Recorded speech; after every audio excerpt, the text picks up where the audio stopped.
Bapa, hamba berdoa, Engkau hadir bersama dengan kami. Tuhan, kehadiran-Mu ketika Engkau hadir tidak harus setiap kami ini berjerih lelah, menjerit, berseru. Tapi ketika hanya ada satu saja hati yang terbuka, apalagi hari ini sekian puluh orang terbuka, haus, dan lapar, saat itu juga Engkau pasti hadir. Saat ini juga Engkau pasti hadir. Nyatakan ya Tuhan, hamba berdoa satu persatu berharga di mata-Mu. Saya tadi pagi waktu berdoa, saya melihat seperti ada orang yang berjalan, lalu di ujung jalan itu seperti ada satu pintu, dan pintu itu tertulis kata kompromi. Saya berdoa, siapapun hari ini yang Engkau berada di dalam situasi ini, saya berdoa jelas itu adalah tipu muslihat, jangan pernah buka, jangan pernah lihat, apalagi pikirkan, tapi segera putar balik karena itu bukan jalan Tuhan. Sepertinya Anda melihat bahwa nggak ada jalan lain selain jalan ini. Dengarkan baik-baik, itu bukan jalan Tuhan, dan Tuhan sediakan perkara yang jauh lebih mulia, jauh lebih indah. Aku berdoa, Tuhan, Engkau yang bekerja, berkaryalah ya Roh Kudus, kami terbuka untuk firman-Mu. Di dalam nama Yesus, kami berdoa, amin. Shalom Bapak Ibu Saudara. Saya bersuka cita dari awal saya merasakan terus hadirat Tuhan. Jadi air matanya kayak ngalir terus gitu ya. Saya tahu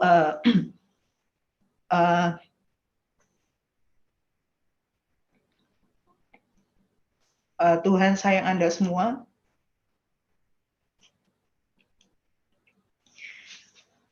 Dan saya tahu Dia hadir bersama kita. Tapi kita harus sama-sama hari ini belajar satu bagian firman Tuhan. Dan saya berdoa ini menjadi bagian kita semua ya. Saya mendapatkan rema ini beberapa waktu yang lalu. Dan saya tahu Tuhan akan bekerja di antara setiap Anda, baik pendoa maupun setiap jemaat Tuhan di seluruh Sumatera. Sama-sama kita belajar firman Tuhan ya. 1 Raja-Raja 17 ayat yang ke-7. 1 Raja-Raja 17 ayat yang ke-7. Saya berdoa renungan singkat ini boleh menjadi sebuah suara Tuhan maupun fondasi dalam hidup setiap kita. 1 Raja-Raja 17 ayat yang ke-7, saya bacakan ya, sampai ayat yang ke-16. Tetapi sesudah beberapa waktu, sungai itu menjadi kering, sebab hujan tiada turun di negeri itu. Maka datanglah firman Tuhan kepada Elia. Ya, di masa-masa yang sulit, di masa-masa yang kering, di masa-masa banyak orang mengharapkan hujan, banyak orang hari ini dalam kesulitan. Di masa-masa itu juga datanglah firman Tuhan kepada Elia. Ya, jadi sekali lagi Tuhan itu sangat tahu setiap situasi Anda dan saya, sehingga Tuhan selalu berperkara. Katakan amin. Ya, saya baca ayat 8 ini, maka datanglah firman Tuhan kepada Elia itu. Saya merasakan kasih Tuhan di ayat ini. Ayat yang ke-9, bersiaplah pergi ke Sarfat yang termasuk wilayah Sidon, dan diamlah di sana. Ketahuilah aku telah memerintahkan seorang janda untuk memberi engkau makan. Dan hamba Tuhan ini, Nabi Elia ini diperintahkan untuk pergi ke sebuah tempat, yaitu namanya Sarfat, dan jelas Tuhan berkata, ada seorang janda yang akan memberi engkau makan. Situasinya ironis, tetapi firman Tuhan itu selalu melampaui segala situasi ya. Lalu ayat 10, setelah itu ia bersiap lalu pergi ke Sarfat. Setelah ia sampai ke pintu gerbang kota itu, tampaklah di sana seorang janda sedang mengumpulkan kayu api. Ternyata betul, Elia ini bertemu dengan seorang janda ini ya, dan ternyata janda ini sedang mengumpulkan kayu api. Ia berseru kepada perempuan itu, katanya, cobalah ambil bagiku sedikit air dalam kendi supaya aku minum. Ketika perempuan itu pergi mengambilnya, Jadi janda ini kemudian mengambil air, ia berseru lagi. Jadi waktu perempuan ini ngambil, hamba Tuhan ini, Nabi Elia berkata, cobalah ambil juga bagiku sepotong roti. Jadi awalnya minta air, kemudian minta sepotong roti. Ayat 12, perempuan itu menjawab, demi Tuhan Allahmu yang hidup, sesungguhnya tidak ada roti padaku sedikit pun, kecuali segenggam tepung dalam tempayan dan sedikit minyak dalam buli-buli. Dan sekarang aku sudah mengumpulkan 2-3 potong kayu api, kemudian aku mau pulang dan mengolahnya bagiku dan bagi anakku. Dan setelah kami memakannya, maka kami akan mati. Jadi ketika Elia pertama minta air, dia ambilkan air. Ini di masa-masa sulit ya. Lalu kemudian Elia nggak berhenti ketika minta air. Elia berkata, ambil lagi roti, sepotong roti. Dan jawaban perempuan ini, tidak ada roti padaku sedikit pun, kecuali segenggam tepung dan sedikit minyak ya.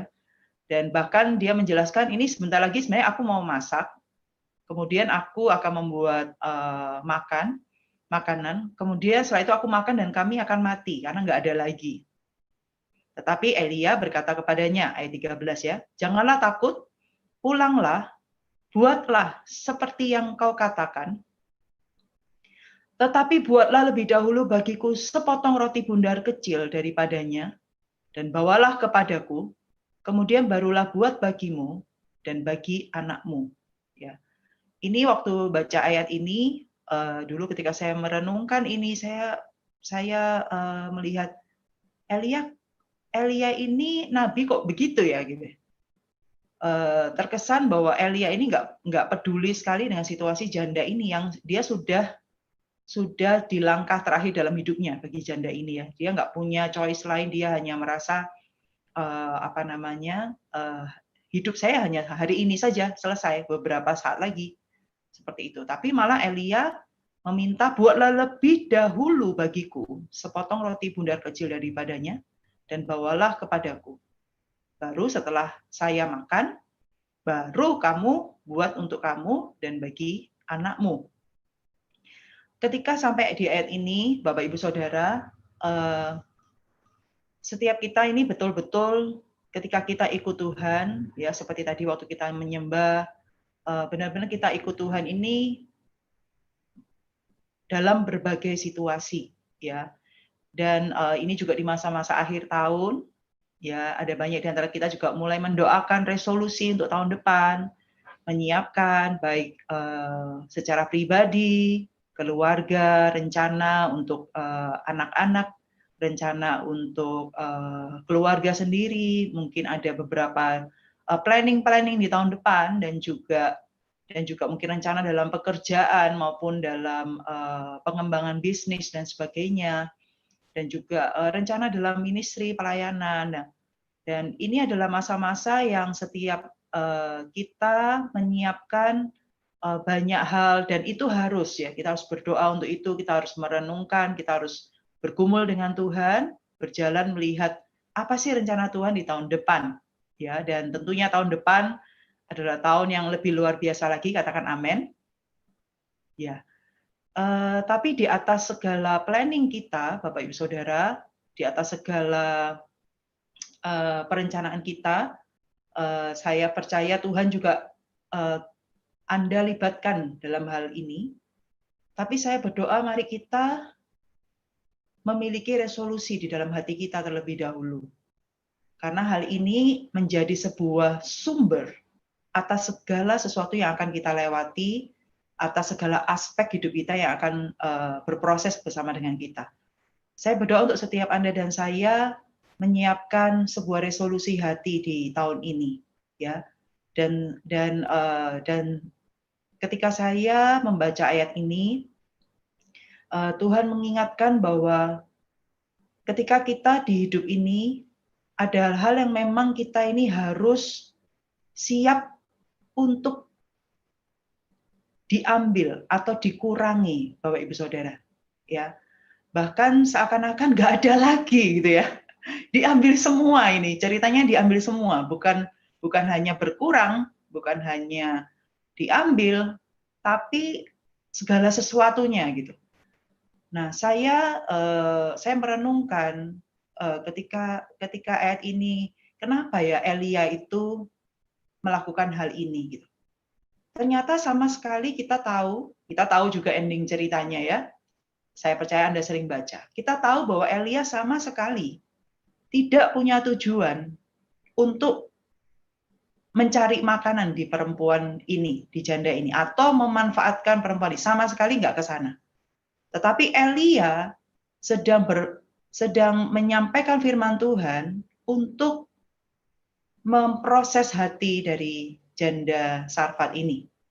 Dan Elia berkata, buat lebih dahulu. Buat lebih dahulu. Kenapa dia harus membuat lebih dahulu? Karena ketika janda ini mengizinkan dirinya dikurangi atau menyerahkan segala yang ada pada dirinya hari ini, maka barulah Tuhan bisa menambahkan dalam hidupnya. Kita baca ya ayat 14. Sebab beginilah firman Tuhan Allah Israel. Tepung dalam tempayan itu tidak akan habis, dan minyak dalam buli-buli itu pun tidak akan berkurang sampai pada waktu Tuhan memberi hujan ke atas muka bumi. Ya, jadi kemudian Elia melanjutkan firman Tuhan.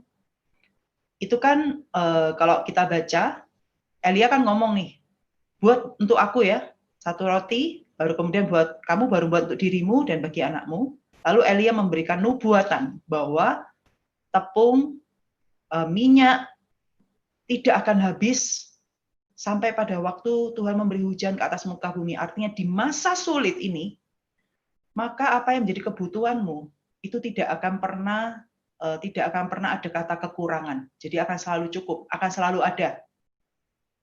Jadi selama masa sulit ini akan begitu. Ketika Elia menyampaikan hal ini,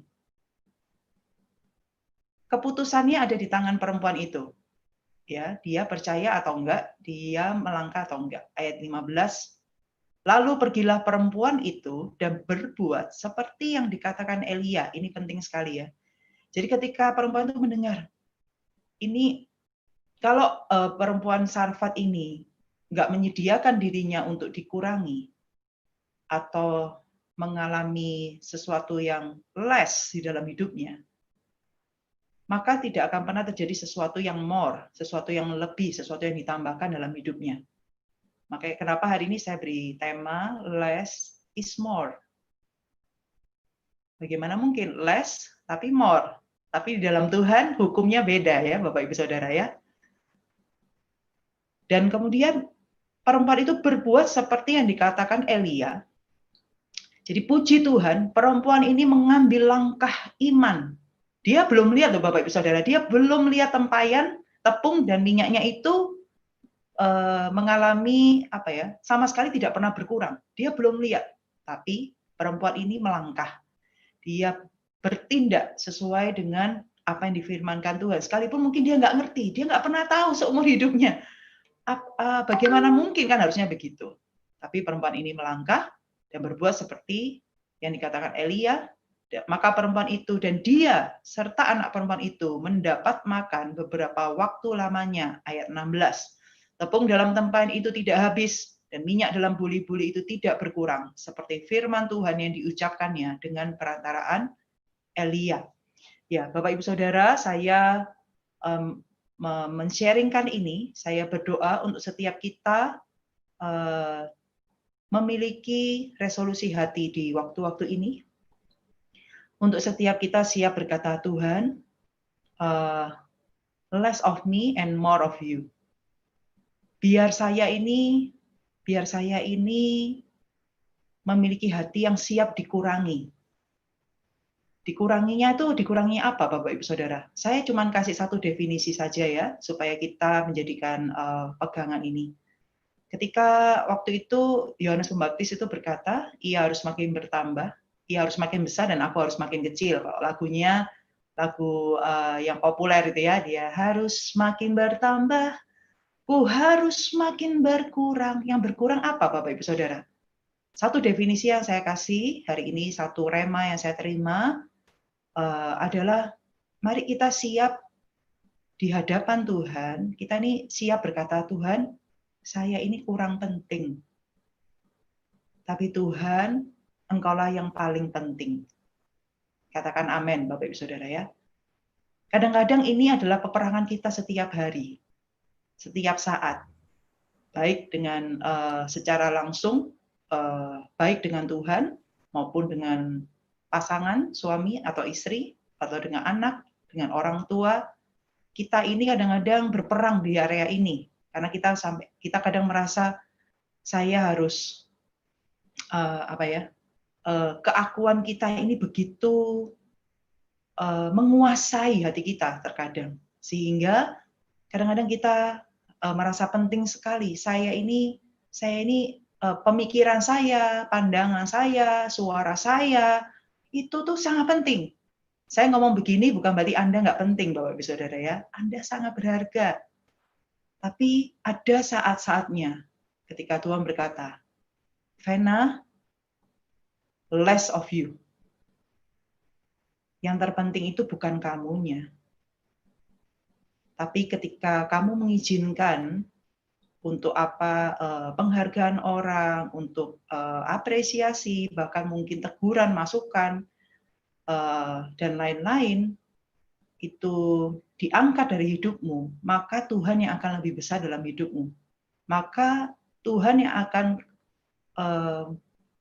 memimpin, akan memenuhi hidup kita melampaui kepentingan kita hari ini. Saya berdoa setiap Anda hari ini, setiap Anda sebelum masuk ke tahun 2021, saya juga pertama-tama firman ini saya alami. Saya cuman sekali lagi saya ngomong sama Tuhan, Tuhan, Engkau yang tahu hati saya. Kalau kiranya ada hal-hal yang masih selalu membuat Tuhan berduka, saya masih memegang keakuan saya, ego saya masih merasa harus dianggap penting. Saya pertama-tama yang bertobat, Bapak Ibu Saudara ya. Saya ngomong sama Tuhan, kalau satu saat itu Tuhan dapat di hati saya butuh dianggap, saya butuh pengakuan, saya butuh dianggap hebat. Saat itu juga Tuhan, saya minta sama Tuhan, saat itu juga tolong Tuhan templak saya atau Tuhan tegur saya atau bagaimana supaya jangan itu menjadi sesuatu kemudian tinggal di dalam hati saya. Lebih baik Tuhan menyatakan kasih-Nya dengan menegur saya dengan terang-terangan, dan itu mengubah saya lebih dulu. Saya berdoa, Bapak Ibu Saudara, saya ajak setiap kita hari ini sama-sama datang di hadapan Tuhan. Kadang-kadang kita harus berkata, bukan kadang-kadang, tapi kita harus buat sebuah keputusan bahwa Tuhan, sekali lagi, Engkau yang terpenting. Saya ini nggak penting.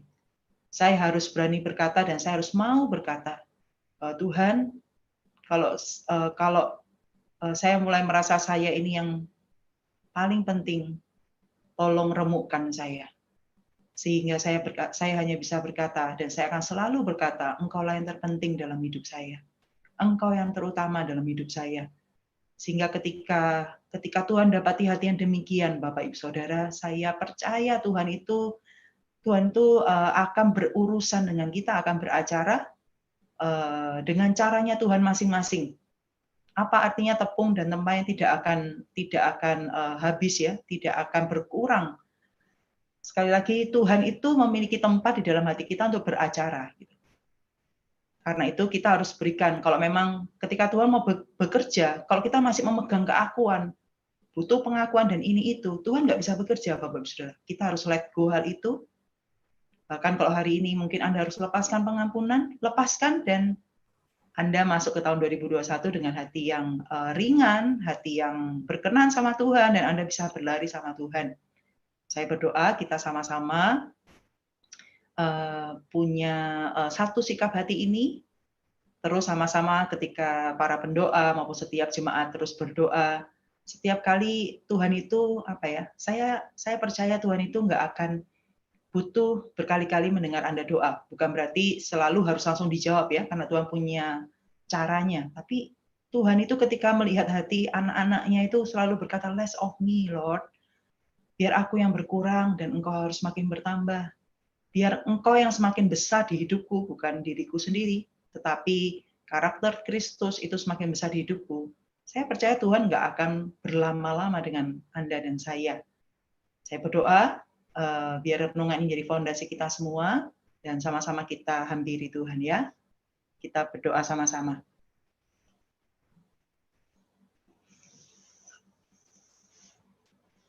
Haleluya, haleluya. Haleluya, haleluya. Saya mau cinta Yesus. Ini seruan kami Tuhan. Haleluya, haleluya. Saya mau cinta Yesus.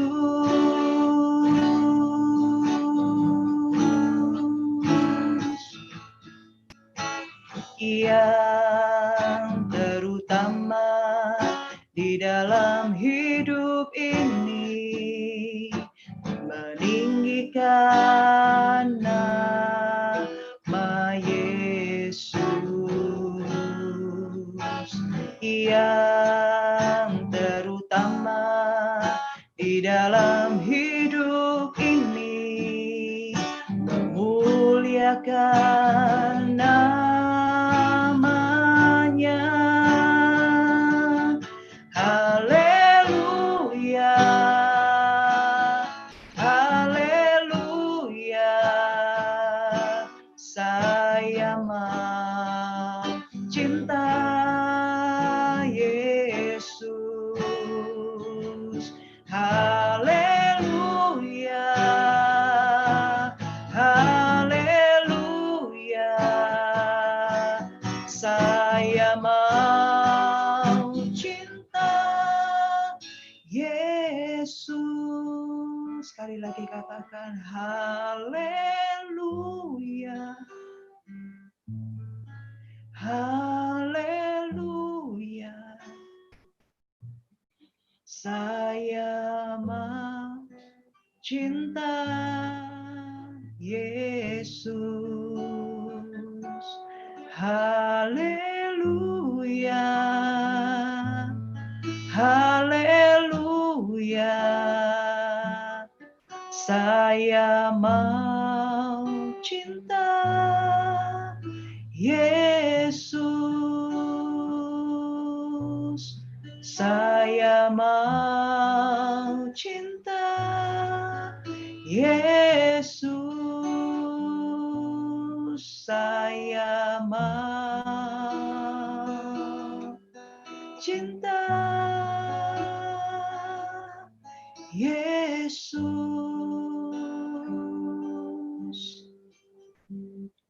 Meteraikan firman-Mu ya Tuhan. Biar lagu ini menjadi suara hati kami terdalam. Tuhan selidiki kedalaman hati kami. Kami siap berkata pagi ini ya Tuhan. Less of me and more of you. Ketika kami siap untuk dikurangi, untuk siap berkata bahwa bukan kami yang terpenting, sungguh bukan kami bukan siapa-siapa, kami bukan apa-apa Tuhan. Kami tahu pada saat itu Engkau memiliki ruang sebesar-besarnya di hidup kami, di hati kami, di ego kami. Pimpin kami Tuhan, sehingga sungguh-sungguh segala sesuatunya berpusat kepadamu, dan semuanya hanya untuk-Mu. Hamba berdoa untuk satu persatu, setiap anak-anak-Mu. Oh, setiap mereka berharga. Satu persatu ini Tuhan, Engkau yang tahu kedalaman hati mereka. Engkau tahu musimnya mereka lewati. Apapun yang terjadi, Allah yang kami sembah adalah Allah yang hidup, Allah yang berperkara, Allah yang setia, dan Allah yang sanggup bertindak. Berperkaralah ya Tuhan dalam hidup mereka. Dan dapati setiap kami sama-sama punya resolusi hati. Less of me and more of you. Jadikan kami ya Tuhan, anak anak-anak umat-Mu yang berkenan di hadapan-Mu. Makasih ya Tuhan, dalam nama Yesus.